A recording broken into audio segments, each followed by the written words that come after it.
It's so nice to meet you all in this totally normal, relaxed setting, to meet each other for the first time. I just want to start off by saying thank you. Thank you so much for writing this play. Thank you so much for your amazing performances. I feel like I want to thank you as a theater maker, a theater goer, but primarily as a Persian American. I live in Portland, Maine, not a center of Persian American culture.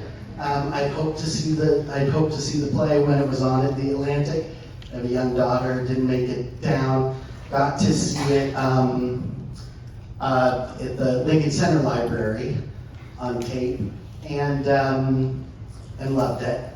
But the experience of, we talk so much about representation in theater, and it gets talked about a lot, and it's in a way maybe become, I don't mean to say cliche, but it gets talked about a lot. But the experience for me, sitting in the theater and feeling like I was seeing part of myself on stage, was an incredibly powerful and empowering moment. So I just want to thank you all from the bottom of my heart. Thank you.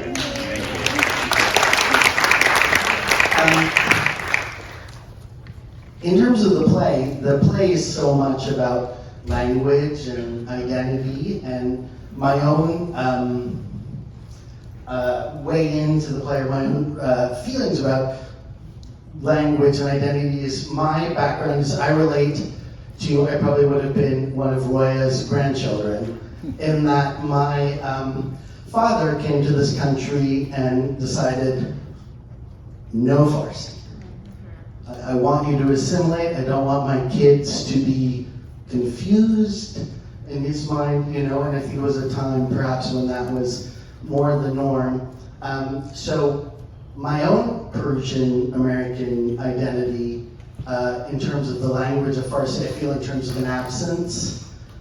I think in the play, it's at one point someone used the term grieving, the sense I grieve the loss of not having that language. But most of you, I assume, or perhaps all of you, are both speak Farsi and English, and I'm wondering, as people who do speak both those languages, do you feel like a different side of your personality, or you express yourself differently when you're speaking English or you're speaking in Farsi? How does your identity shift depending on which language you're speaking?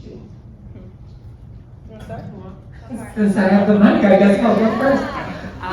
Hi everyone, I'm Pooya, I play Brouillard. I was actually born and raised in Iran until I was 18, and my mom was basically Marjan.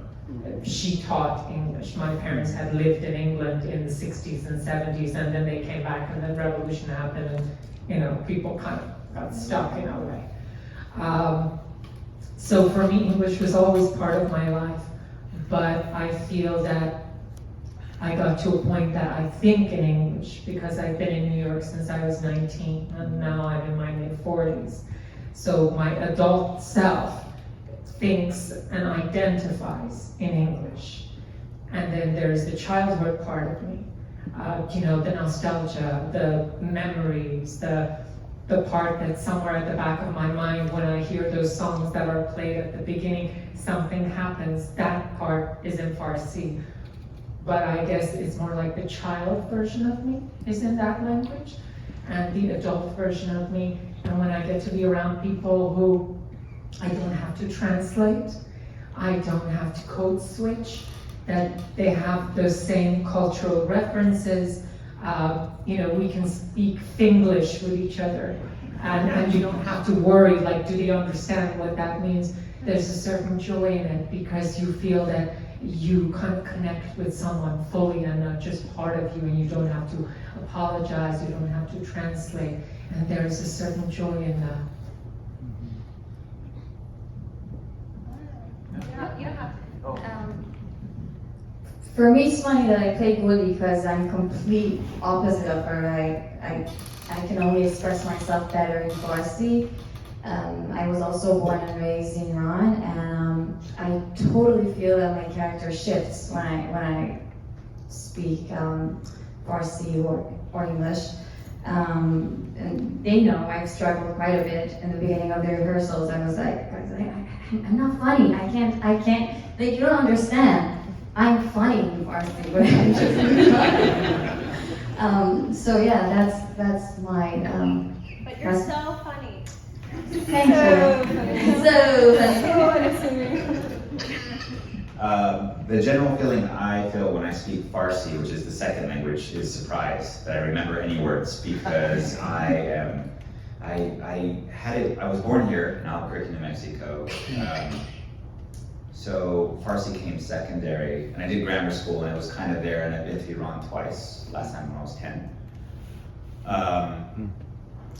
But you know, I grew up in New Mexico. Spanish became the second language, basically.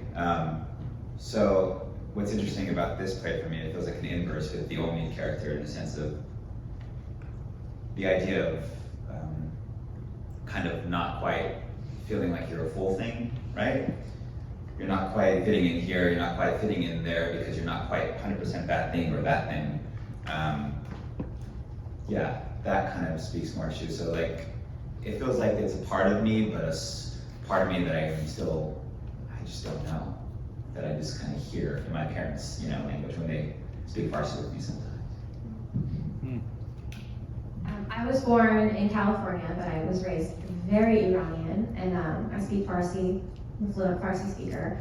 Although I'm a writer, so like commanded language means a lot to me, and it's how it's like a cherished part of my identity, and also how I make money. So funny to switch to Farsi because I feel like, I used to have this great anxiety that my Iranian family didn't know that I was funny or smart, or that I try to think deeply about the world. And they love me anyway, they don't care, but like, it matters. We want to be known for who we think we are, so that, I think when I speak Farsi, it's better now, but I sometimes feel very ashamed of why can't I speak it better, and my Khalid who's right in front of me loves me so much, I just want to make her laugh,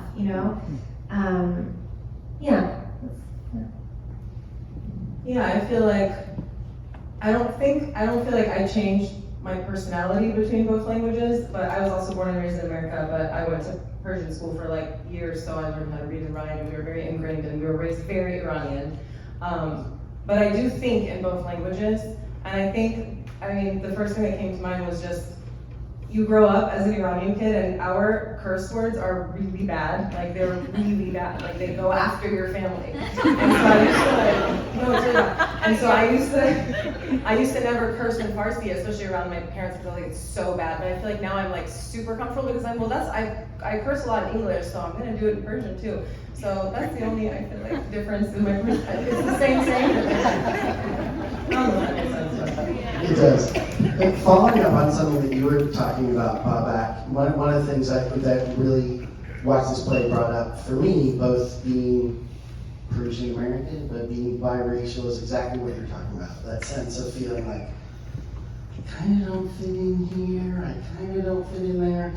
On my better days, I might feel like, I'm both. I got both, and I'm great. But if I'm honest, more of the time I'm sort of feeling like, not quite Persian, not quite. Right, and I think this play in the stories, particularly of Marjan and Omi, that there's this sense of being between worlds. I'm wondering if, for any of you, so me as a viewer, it was bringing up these things and causing me to reflect on that straddling of worlds. And I'm wondering, in the course of working on this play, for any of you who are writing this play, if it caused you to reflect on exactly what you're talking about, or maybe shifted your sense of what it means to be, as Persian Americans, what it means to hold both those spaces.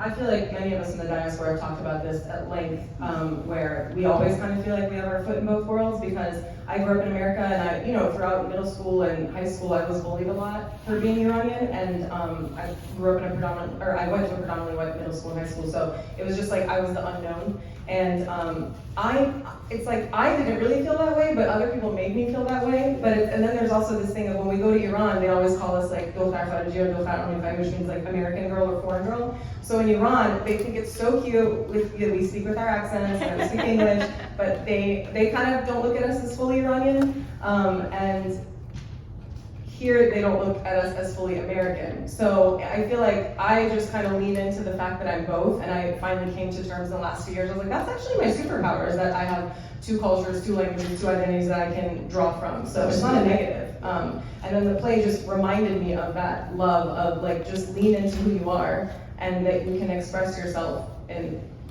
however you think you're comfortable with. It doesn't matter what other people think. Yeah. So good. That's all I have.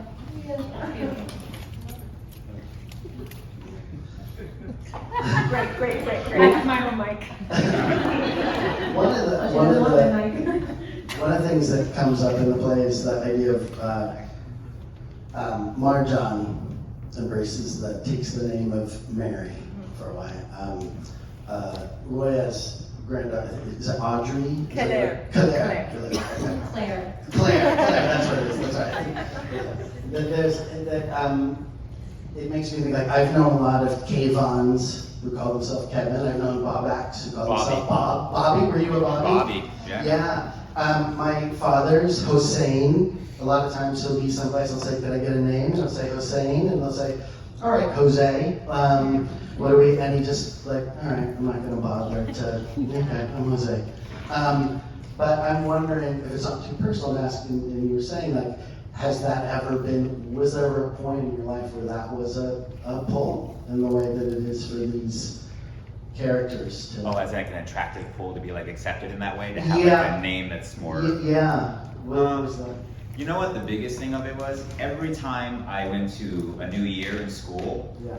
there would be this deafening pause before my name on the first day. And forgive me, I hated that pause. I hated it so much because immediately it made me feel like another. Yeah. Just instantly. So I don't think I remember specifically like choosing Bobby. To be honest, I think it started when I did AYSO soccer and like someone just said, Bobby, and I just, okay, yeah, that works. And then it's had different iterations, Bob. One time I tried Robert, I didn't let that go. But like, yeah, right, well, so we want to get into that. But yeah, it's one of those ones where it does feel easier. And I will say that for most of my life, I think until grad school, when I really tried to reclaim my name, which was an event, did I go by Bobby? Because it just was easier. It immediately was an in, you know? And it is very seductive in that way. And also because when I did claim that name once more, I get so many different variations of it, of, you know, Babak, but you get Babak, Bobek, Batak, Barak, just a lot of different ones. So it's like, it's kind of grueling because you realize the importance of the name. It's who you are, right? It announces you, it calls for you, it sees you, you know? So, yeah, it's a thing, for sure. It's a thing. I think I have a chip on my shoulder from people not saying my name right my whole life. So I make people say Nazanin, and even at Starbucks. It's become like a thing now because people fucked it up for so long that I'm like, no, you're gonna learn it. Yeah.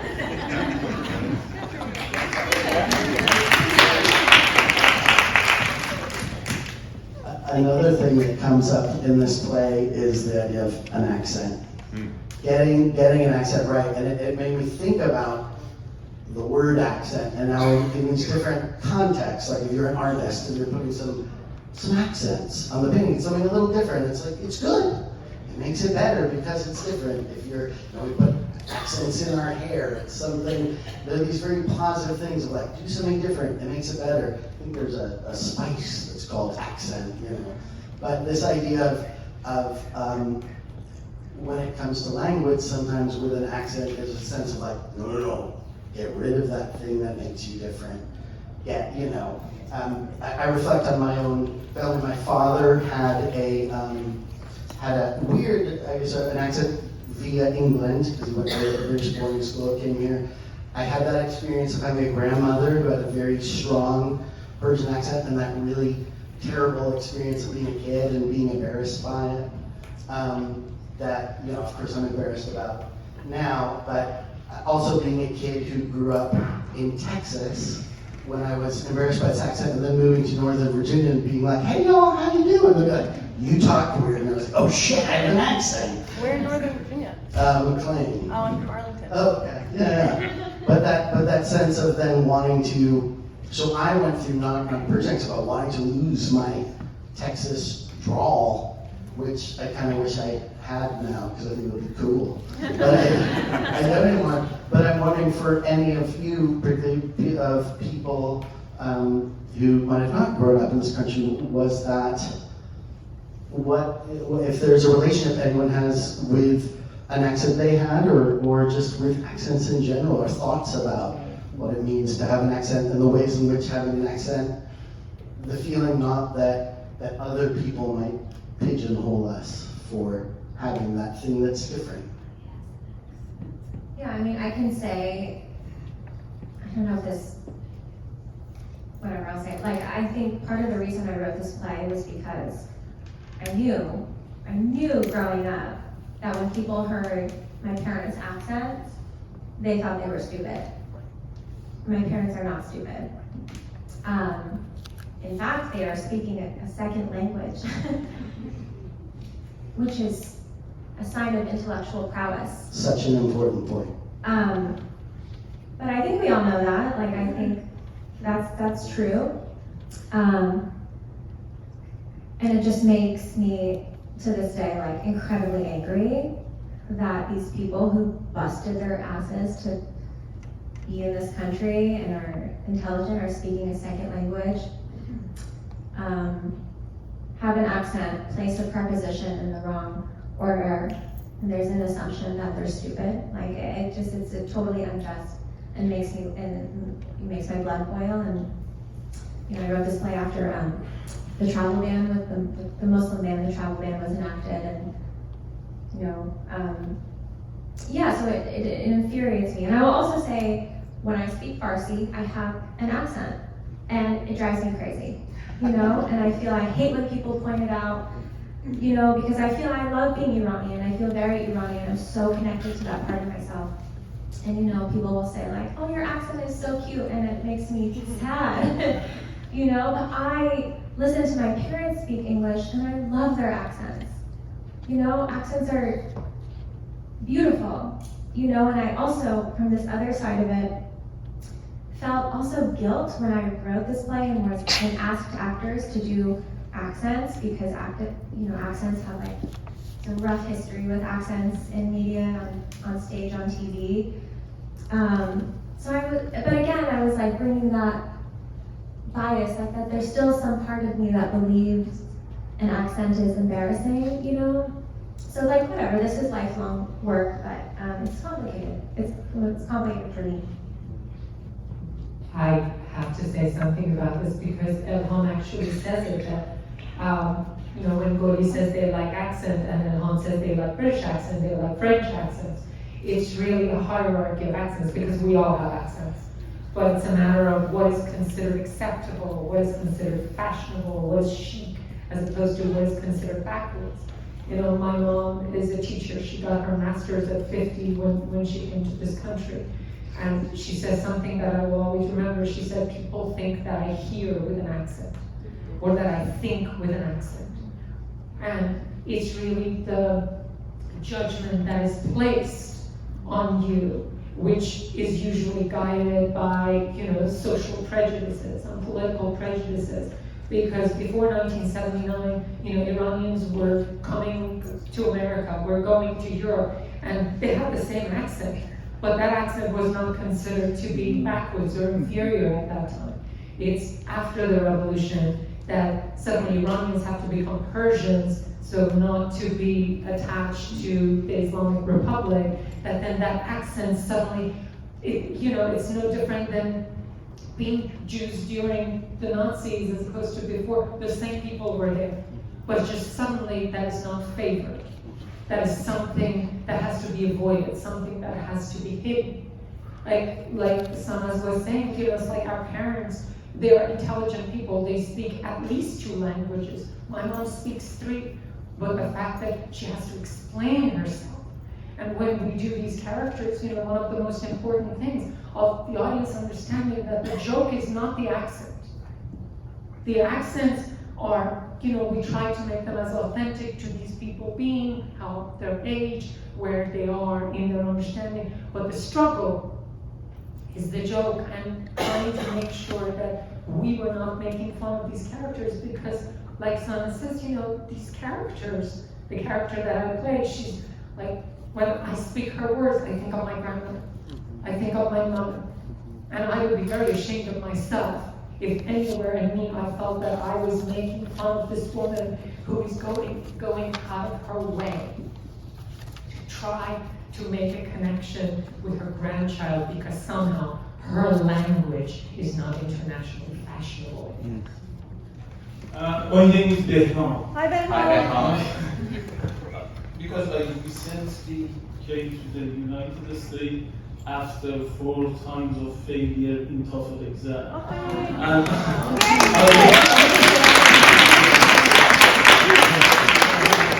also after 20 years in working in theater in Iran, and I came here to study MFA directly here, and although I hold another MFA in Iran.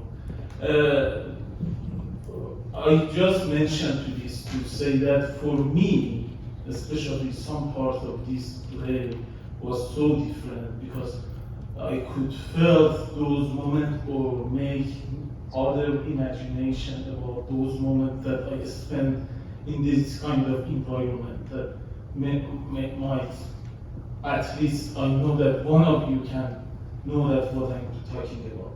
My question, I have 2 questions. First one is that, as far as I know, Iranian, in Iran at least, have difficulty for revealing their truth. Always they are pretending or playing in act in front of others. And this kind of searching for identity, that it comes from language, that when you speak in English, you can feel more, you can find more freedom to be yourself. It was some of the parts that you was thinking when you write this. And also, another question is that how you reach to this point that more of these characters are female.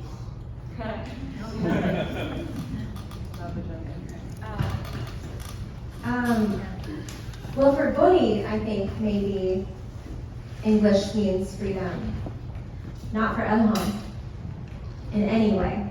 It may be her ticket out, but her soul lives in Farsi, her heart lives in Farsi. She is a proud Iranian.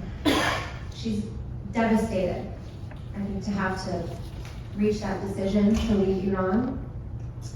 And as for why they're all women, I get asked that a lot.